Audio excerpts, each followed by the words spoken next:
Hello and welcome to Locks, Coffee, and Convo, where we invite you to pull up and pour yourself a cup of something nice and strong and let's chat.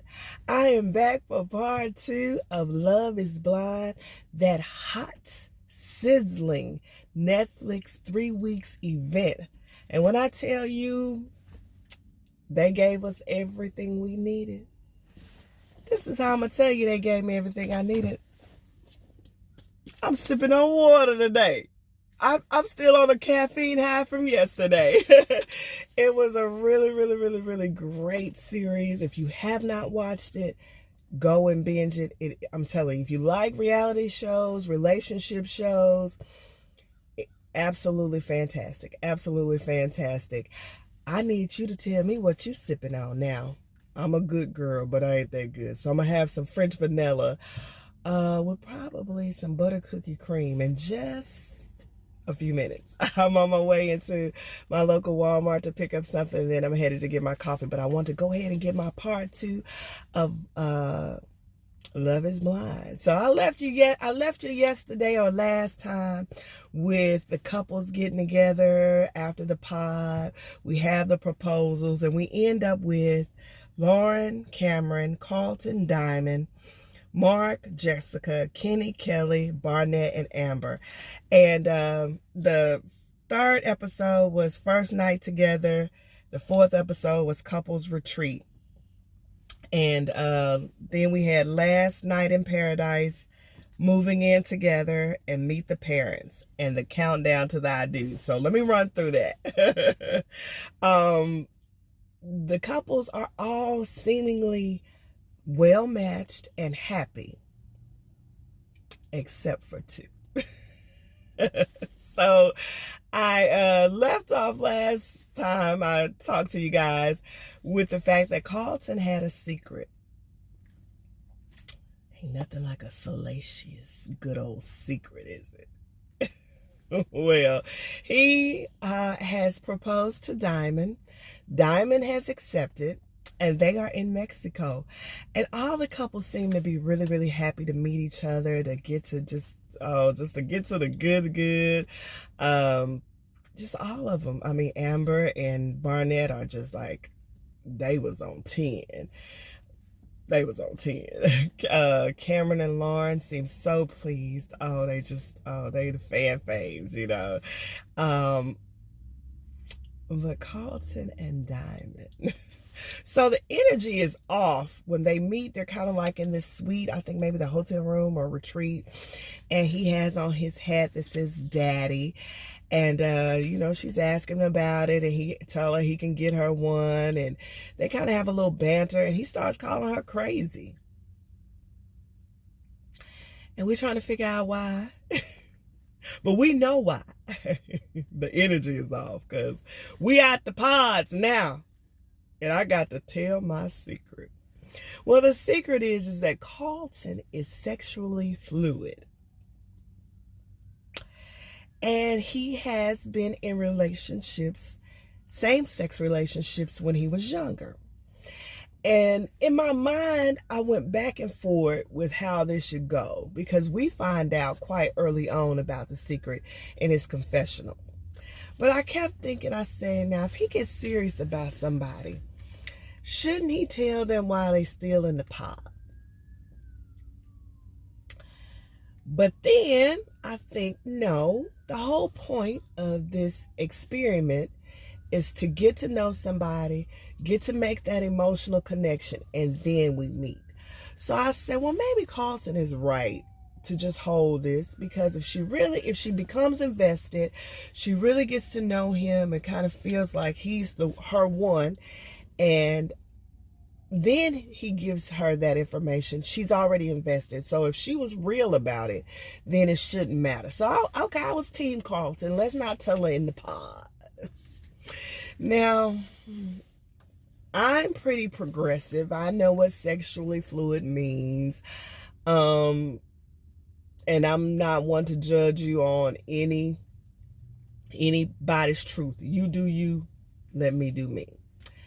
But I feel like Carlton needs, he not there yet, y'all. He not there yet. So after the strange encounter in the suite, they go down by the pool, and he starts just kind of really freaking and wigging out. And so she's asking him what's going on. She's being very supportive. And so he tells her that he has to tell her a secret. And he finally goes on and lets the cat out the bag. And he has this sort of emotional, cathartic breakdown, you know, which I understand. I understood that, because that's tough.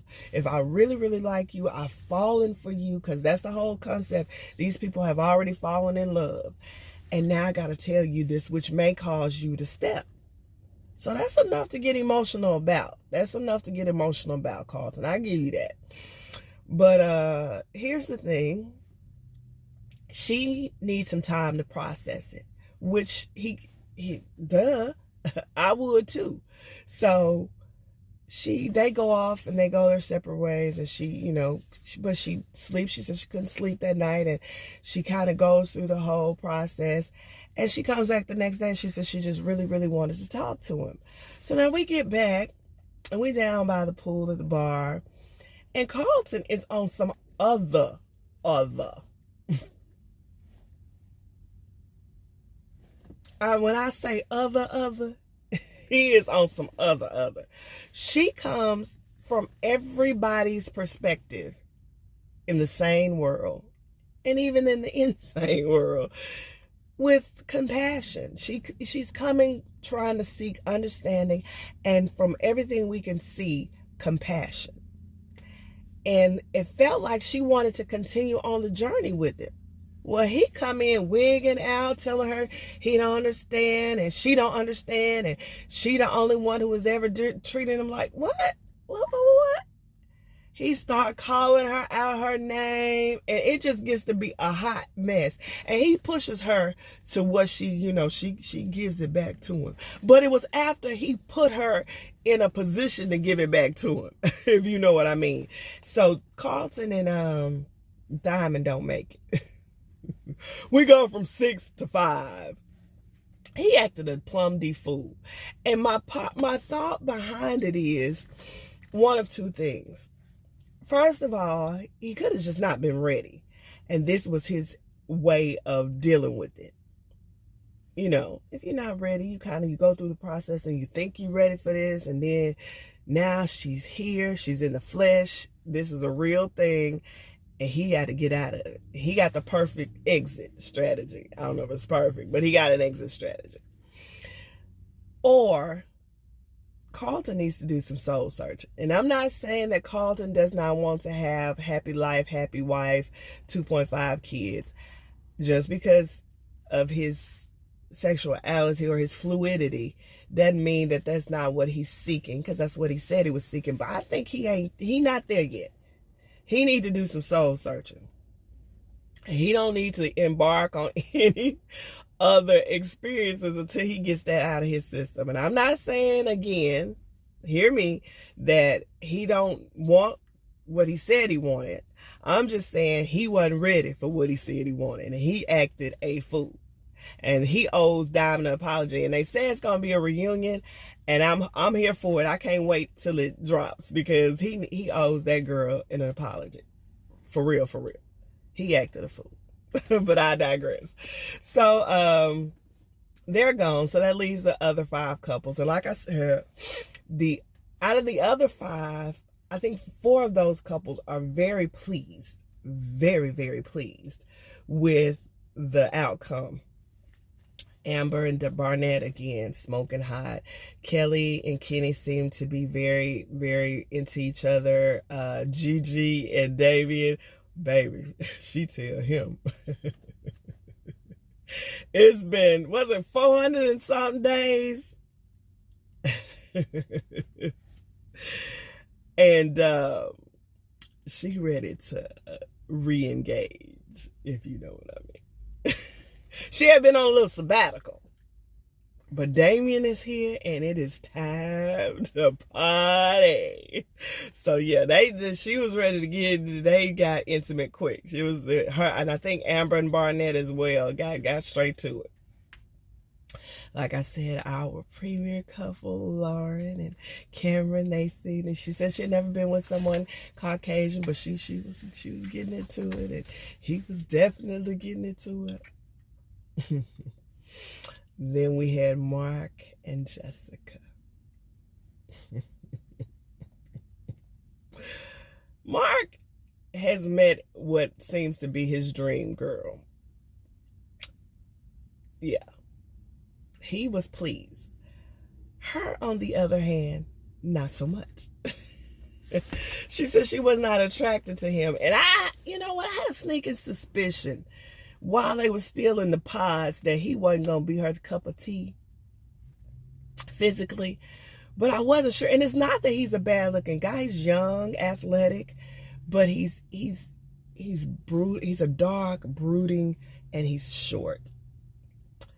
And I don't want to say petite because we never want to say petite. He's physically fit. He's a physical fit, but he's petite. I could say petite. And that wasn't Jessica's cup of tea. Now, he's perfect size for her because she's petite. But, and it's right off that, she begins to, when they first meet after the pods, you had that initial inertia going on and that all that going in them bubbles to the top. But then when it settled and fizzled, she's not attracted to him. But we go on. So I guess maybe by the end of the first night and at the resort of the second night, they all get together because they're all at the same resort, of course. And so you get to see who you were talking to that you didn't pick. And Jessica sees Barnett. Because remember, she wanted Barnett first. She settled for Mark. Baby, Barnett is her cup of tea. Oh, Mark. Mark didn't have a shot. She didn't want him. And the fact that she could have had somebody that she would have been attracted to, that set them up for the okie doke in the beginning. But so they enjoy their retreat and they have good times and they go, do some fun excursion type things. And then they got to go back and move in an apartment. And just like on Married at First Sight, they get neutral apartments to move in with one another. And I think that episode went really good. Everybody kind of goes and gets settled. Funny thing, though, is when they go to each other's house to get things, a couple of them was a little... Everybody wasn't living the same. We'll just put it that way. Mark was living in modest means. Of course, he's 24. He's just getting started. He's a physical instructor. She's 34. She's, making six figures. She's a regional director or regional direct sales manager, something like that. So, yeah, he had his brown cover. Barnett has his own home, and Barnett is worried about Amber coming in, and the dog kind of has his way in the house and might have TT'd on the rug or something. Nice home, though, but he's kind of not neat. It's not as clean, so he's kind of concerned about that. Come to find out, Amber, she from the other side of the track, so to speak. So, but, he started to feel better about it, but they go and they meet Lauren's apartment. Is small but very neat, very clean, very together. Cameron got a nice place. And she was like, "You want me to live here with you?" I was like, "Girl, yeah. Yeah." If you want, I will. So he has a very, very nice home. Of course, he's a scientist. So, but yeah, so they meet. And that was really nice. I think that went well for the most part. Then they have to meet the parents. So, what stood out? I think Kelly and Kenny, that meet, like I said, they seem to just mesh. Except for she don't want to give up the cookie. That's the only issue they had. That was it. They did a lot of heavy petting, but no consummating, which later on became I saw what you was doing, Kelly. I saw. But that seemed to went well. Gigi's parents came. They don't speak the language. Her mother is gorgeous though. Damien, you looked at that mama, you was like, oh yeah, I made the right choice. And at the meeting, you couldn't really see how pretty she was, but at that wedding, oh, she looked young as Gigi. She's beautiful. But they went and they, I thought that parent interaction was good. They don't speak the language real well, but they asked, some poignant questions. I don't know if that was her dad or her uncle. I guess maybe it was like the uncle asked if they was ready for this. Gigi a lot. Okay, a lot. So, Barnett met Amber's parents, and she, her mother became somewhat emotional, and I thought that was nice. Who else? Parents. Lauren and Cameron. Lauren had us worried. Her mother, which is, we know, that mouth, girl, that's your mama. Them genes are strong, okay? Them genes are strong. And the mom and dad are divorced. And so they meet, and it's the mom is really like into it, and they just kind of easy going. She seems to be just her, like, maybe Lauren's biggest cheerleader. It was a really, really good time.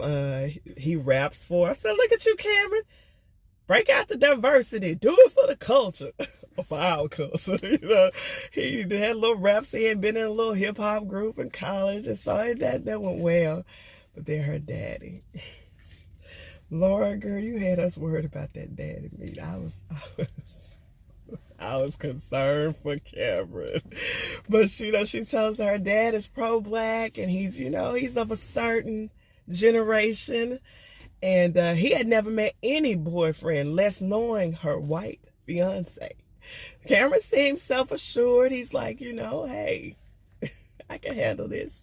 You my girl. When I tell you Cameron never wavered, you're my choice, I got this, he was that the whole time. So I was concerned. I said, oh my God. I said, what if he was like, he marched with Kang or something, he gonna be pissed. I was like, oh Lord, he gonna eat him up. Oh my God. Or better yet, did he march with Malcolm and he just goes. I was worried because, sometimes, black fathers can be blunt, unapologetic, and that's when that's their little girl, it's like, but it didn't go bad at all. I thought Cameron held himself well. I think the father was very, very, he was upfront with it, but he handled it. And Cameron let him know that this wasn't his first dip into the chocolate pool. So he used to that. So I thought that went really well. But I was worried. I don't know, daddy gonna get here. So he was like, but he did. So I was like, woohoo! So that went well. What else stood out during this time? Amber had a party for Barnett. And Jessica showed her. Jessica's a mess. And Jessica's one of the older ones on here. When I tell you she a mess, she got drunk. She started coming on, sort of, not really coming on to Barnett, but kind of like giving us the impression that she wanted him to know that it was still a possibility. Is that okay to say?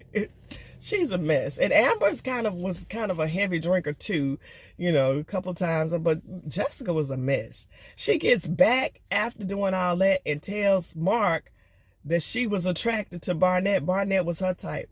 I said, what in the holy conniption is we gonna do with her, Mark? No. And she met his parents, and I thought that was Jessica met Mark's parents, and it was really good. His parents were really sweet. His mom was just really, really sweet and nice. And she said that, she felt like Mark was looking for something. A lot of time men are looking for somebody that's like their mamas. But it went well. It went really well, but she just a mess. She kept trying to bring up the age thing. She didn't want him. And she was looking for, she told her friends that, you know, she met with her friends and they was like, what age? Okay, 24, 34. What? Everybody like, just say you don't want him, Jessica, because the age thing ain't no big deal to nobody but you. Nobody but you. And he really was very mature for the 24. He wasn't like video games, hanging out, whatever. And I'm pretty sure he might do some of that stuff. But he seemed very in tune with trying to be a good partner for her. You know, of course, the money thing came up, and he is where he is and she is where he is, but you got a decade on him. Okay, so, and she brought up to her parents to his parents that when she was in her 20s, she was just trying to have a good time, and she wouldn't want to rob him of that. And that was a good point, you know, but you just didn't want him. He wasn't your type. You should have been grown enough to say it, Jessica. But anyway, he went out on the couch that night. He didn't want to, you know, he should have left then when she was drunk, because drunk men don't tell no tales, okay? But, you know, they tried to work through it. They finally end up becoming intimate, which I thought was like, she just did it because he was there. She didn't want you. He recreated, and I thought he was so sweet, because she just kept saying that when they were in the pods, it was magical. When they were in the pods, it was wonderful. And then we got to the real world. So one night he made her a nice dinner, and he stayed on one side of the wall. She stayed on the other side so they could have that pod magic again. So that boy really was trying. He really, really was, but she just didn't want him. Point blank. Period. They had a bachelor and bachelorette party, and they kind of started talking about, you know, it's time to get to the gid, and Jessica act the fool again. So Amber, that I wasn't trying to hit on your fiance. And Amber looked like the type. Amber looked like the type that she wants you. You come from, you don't want this smoke. Don't come for me. Listen, I sent for you. Amber gives off them vibes. So I was like, oh, Jessica, I'm gonna need you to get that liquor thing under control. But she a whole mess. Gigi, let's talk about Gigi, because Gigi and Damien had a couple of interactions where they was up and down. Damien was saying something really kind of off at Barnett's party to Lauren. It was off color. She checked him, which is what a good partner does. But then they had this big blowout.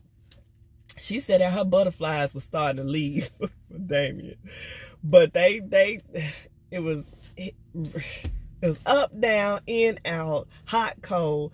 And that's kind of like, she that type of person. She said before they left the pods that she has a tendency to self-sabotage, and you could kind of see it in their mix. They were just kind of all over the place. They really were.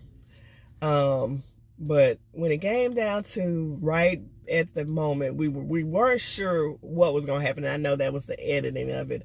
There were a lot of kind of like starting to see the self-doubt, like, I'm going to go through with this? Am I going to go through with this? Mark and Jessica was a no in the beginning. But Lauren had cold feet, and she was like, he wanted Cameron, like I said, from day one, you the one. He never wavered. But he was beginning to that was kind of weighing on him that she wasn't sure yet. I thought Kelly and Kenny were good, but again, she wouldn't give up that cookie. And they kind of talked about she had a really, really heartwarming conversation with her sister about, was she there yet? They even did the episode where they tried on the dresses, and they brought their like Lauren brought her mom, Kelly brought her sister, and they, you know, friends came along to watch it. You could kind of see that sort of like, I don't know. Barnett's, I think that was his older brother, was like, you sure this is what we want to do? You this hot mess of a girl. So they had a couple of real interactions with family and stuff. And, you know, Lauren met with some friends, and she said she just didn't know shit. I don't know. I mean, it's wonderful, but I don't know, so we had that all the way up until the last episode. In fact, episode 9, we get up to the point where Damien and Gigi go up first to be married. And we get up to, she says yes, and then it cuts off. So I'm going to come back with part 3. But let me tell y'all, if y'all have not binged Love is Blind on Netflix, do it. Well, I need you to like, comment, and subscribe to my channel first. And then go do it. Because it is amazing. Absolutely phenomenal. You will not be sorry that you watch. You will tune in and be like, yeah. I'm going to come back with my wrap-up video for the last one. The weddings. Oh, that episode was so good. Woo! I'll be back with my commentary on that. Y'all like, comment, and subscribe to the channel. And I will be back.